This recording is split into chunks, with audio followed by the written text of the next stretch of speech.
کیونکہ معیشت جب تباہ ہو جاتی ہے تو پھر اس کے پیچھے جو بڑی بڑی عالمی طاقتیں ہیں وہ اپنی بقا کے لیے یہی ایک حربہ استعمال کرتی ہیں. تو اللہ تعالیٰ بچائے اس سے. ہماری شام کی جو واک ہے وہ تقریباً ٹھنڈے موسم میں جاری ہے، اور یہ دیکھ رہے ہیں آپ اس وقت جو پرندوں کی آوازیں عموماً صبح کے وقت آیا کرتی ہیں، چہچہانے کی، حمد کے گیت جو کہ اس وقت نہیں ہوتی، اس وقت وہ اپنے اپنے گھونسلوں میں واپس جا چکے ہیں. دوسرا جو ہے وہ پاکستان میں جو کرونا کی وجہ سے 24 گھنٹے کے اندر 5000 سے زیادہ کیس جو ہیں پازیٹیو نظر آنے سے بہت زیادہ تیزی کے ساتھ سچویشن وہاں خراب ہو رہی ہے. تو انہوں نے بین الصوبائی جو ٹریفک ہے، بسیں ہیں، ان کو بند کرنے کا اعلان کیا ہے کہ ہفتے میں 2 دن وہ بند رہیں گی. اب اس پہ عمل کتنا ہو سکتا ہے یہ ایک علیحدہ ٹاپک ہے. اسی طرح ایک کیا کہتے ہیں ملتان کے اندر ہاسپٹل پاکستان میں، اس میں ایک دن میں مریضوں کا جو آپریشن ہوا آنکھوں کا موتیا کے لیے، اس کو تو بہرحال پاکستان میں آپ کو پتہ ہے کافی زیادہ مریض عام طور پہ ہوتے ہیں، وہ علاج ہی نہیں کرواتے اس وجہ سے کہ خرچہ ہوتا ہے، غریب ہیں. تو گورنمنٹ نے ایک اسکیم نکالی تھی غریبوں کے لیے ہیلتھ کارڈ کی، تو اس کے تحت ان کو یہ سہولت دی گئی کہ وہ گئے ہیں بیچارے کروانے. تو ایک دن کے اندر وہ جتنے مریضوں، میرا 15 تھے غالباً، یا جن کا انہوں نے آپریشن کیا، اور ان میں سے وہ 7 لوگ وہ ہیں جن کی بینائی ضائع ہو گئی. ایک ہی ہاسپٹل، ایک ہی ڈاکٹر، ایک ہی ٹیم جس نے کیا. تو وہ کہتے ہیں جی وہ ان کا آپریشن کے بعد ان کو انفیکشن ہو گیا تھا اور اس وجہ سے ہوئی ہے. حالانکہ جو لوگ ادھر ترقی یافتہ ممالک میں ان کو پتہ ہے کہ اگر ڈاکٹر صحیح آپریشن کرتا ہے اور موتیا کا تو وہ چانسز اتنے زیادہ نہیں ہوتے کہ اتنے زیادہ مریض. لیکن جہاں پہ لا اینڈ آرڈر کا کوئی حساب نہ ہو اور جہاں کوئی قانون سخت نہ ہو ڈاکٹروں کی پکڑ کا، اور وہاں تو آپ کو پتہ ہے کہ کیسے کیسے پاکستان میں انتظامات ہوتے ہیں کس لیول کے. تو اب دیکھتے ہیں اس کا وہ گورنمنٹ انکوائری کر رہی ہے کہ 7 لوگوں کی بینائی ایک ہی دن میں آپریشن سے چلی گئی، اور ان میں سے وہ مریض کہہ رہے ہیں جی ہمیں اب پیسے نہیں چاہیے، ہمیں وظیفہ نہیں چاہیے، ہمیں ہماری بینائی واپس، اگر وہ واپس آئے گی تو اس وقت تک ہم احتجاج کریں گے. بہرحال پاکستان میں آپ کو پتہ ہے زیادتیاں اس سے بھی بڑی بڑی ہو جاتی ہیں. کچھ عرصہ وہ میڈیا کا حصہ یا میڈیا ساتھ دیتا ہے، اس کے بعد وہ چیز دب جاتی ہے کیونکہ کوئی قانون نہیں ہے وہاں کسی قسم کا. جس کے پاس مال ہے اس کے پاس سب کچھ ہے. آپ سب کے علم میں ہے کہ افغانستان ایک ایسا ملک ہے جہاں کابل میں 1800 اور کچھ غالباً کون سے سال میں صاحبزادہ غالباً صاحبزادہ پورا نام میرے ذہن سے نکل گیا، ان کی شہادت ہوئی تھی. تو اس وقت اللہ تعالیٰ کے جو فرمودہ، جو اللہ تعالیٰ کی طرف سے امام وقت، امام مہدی جن کو ہم کہتے ہیں، انہوں نے اللہ سے خبر پا کے، یا انہوں نے جب ان کی شہادت کی خبر سنی تو ایک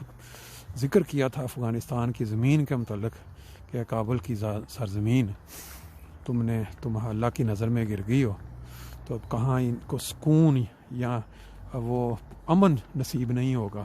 یہ جو خون ناحق خون بہا ہے، یہ اب اس اندر نسلیں دیکھیں گی. تو ابھی 1-2 دن کی بات پہلے کی ہے کہ وہاں ٹی وی چینل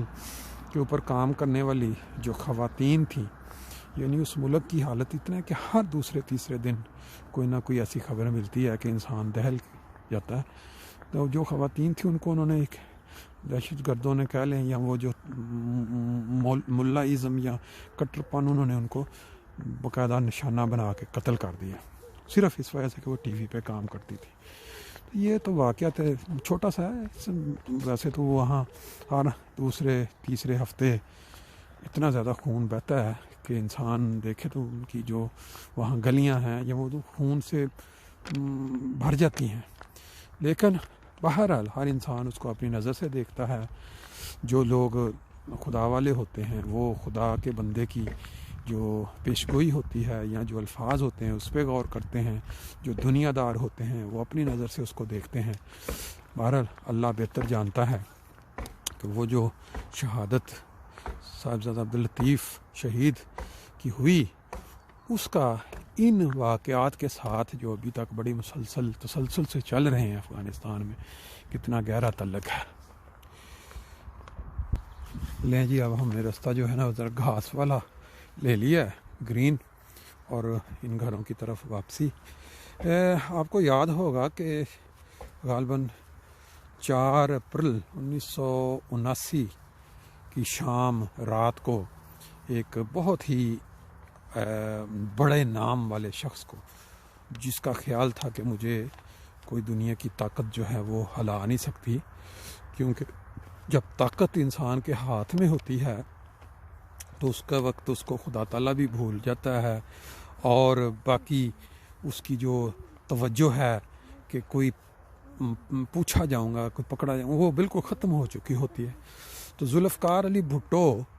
وہ 4 اپریل 1979 غالباً تھا سن، جب اس کو رات 2 بجے پھانسی پہ لٹکایا گیا۔ تو اس کے متعلق وقت کے امام جو تھے انہوں نے،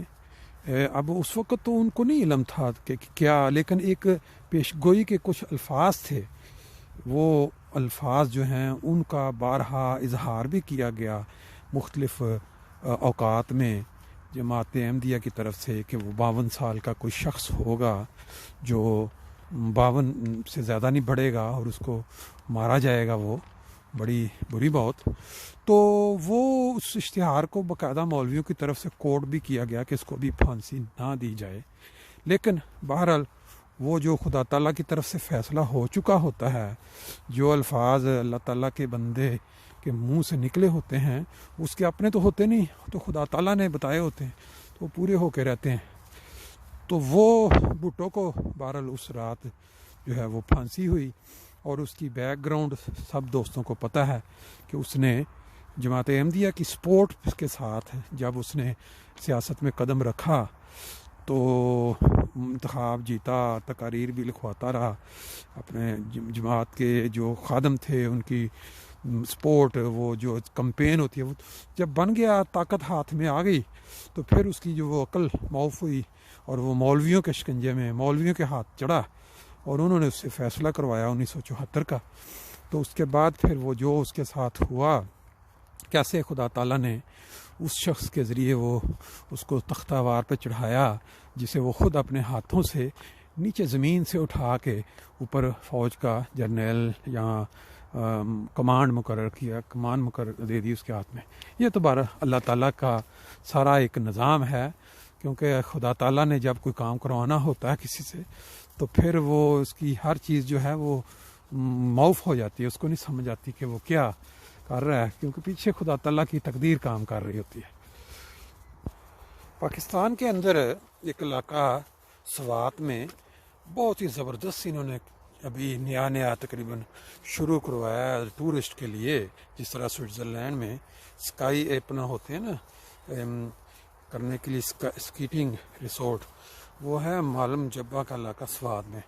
یہ شروع کروایا گیا ہے۔ تو بہت اس کی کمپنی کو انہوں نے دیا تھا آرڈر کہ وہ گورنمنٹ نے ان کے ساتھ معاہدہ کیا، انہوں نے کروڑوں روپیہ لگا کے، اربوں بلکہ لگا کے انہوں نے اپنا اس کو کروایا، اس کو تیار کروایا، پورے ایریے کو بند کروایا، جیسے یورپ میں اعلیٰ پیمانے کے مطلب ہوٹل بنوائے۔ تو اس کے اوپر وہ جو بنیادی جو لوگ تھے نا وہاں کے مقامی، انہوں نے ان کو تکلیف اس وجہ سے ہوئی کہ ادھر انہوں نے وہ پورا ایریا بند کر کے وہاں پیسے لگا دیے انٹری کے، تو لوگ مقامی کہنے لگے جی ہمیں یہ تکلیف ہے اس سے، اور تو وہ عدالت میں گئے، عدالت نے وہ معاہدہ جو گورنمنٹ سے اس کمپنی نے کیا تھا اس کو بالائے نظر رکھتے ہوئے انہوں نے پابندی لگائی کہ یہ 300 روپیہ جو انٹری کا لیتے ہیں، تو وہ کمپنی نے پھر اس کا بند کیا۔ ابھی ہر بے شمار سیاح وہاں جا رہے تھے اس علاقے میں، ٹورسٹ بیرونی ممالک سے، تو اب وہ کمپنی نے کہا جی ہمارا تو اربوں کا نقصان ہے اگر ہم یہ چیز بند کریں۔ تو وہ ابھی اس پہ بھی آج کی تازہ خبر تھی کہ وہ پاکستان میں اب وہ کہہ رہے ہیں کہ اس کو حکومت کے ساتھ جو معاہدہ ہے اس کے مطابق کوئی حل نکالا جائے تو دوبارہ، کیونکہ اس سے ٹورسٹزم بہت زیادہ مضبوط ہو رہی تھی، بہت لوگ آ رہے تھے۔ اور آخری خبر جو یہ ہے کہ کروشیا میں کچھ سالوں سے مکھیاں جو شہد کی ہوتی ہیں نا ان کو باقاعدہ ٹریننگ دی جا رہی تھی کہ یہ جو زمین کے اندر بارودی سرنگیں ہیں ان کی کھوج لگانے کے لیے اس کے اندر جو مواد استعمال ہوتا ہے اس کی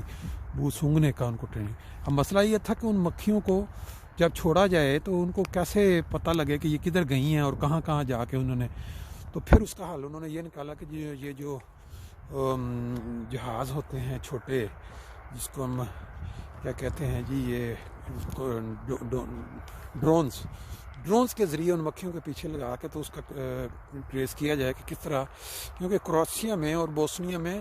ہزاروں کی تعداد میں ابھی تک وہ زمین کے اندر دبے ہوئے جو ہے نا، جو انسان کے لیے نقصان دہ ہیں، بہت زیادہ بارودی سرنگیں. تو اس کو اب وہ تلاش کرنے کے لیے انہوں نے شہد کی مکھیوں کو ٹریننگ دے لی ہے، اور وہ آگے اڑاتے ہیں اور وہ جاتی ہیں جنگلوں کے اندر ان علاقوں میں، وہ جہاں کہ وہ بیٹھتی ہیں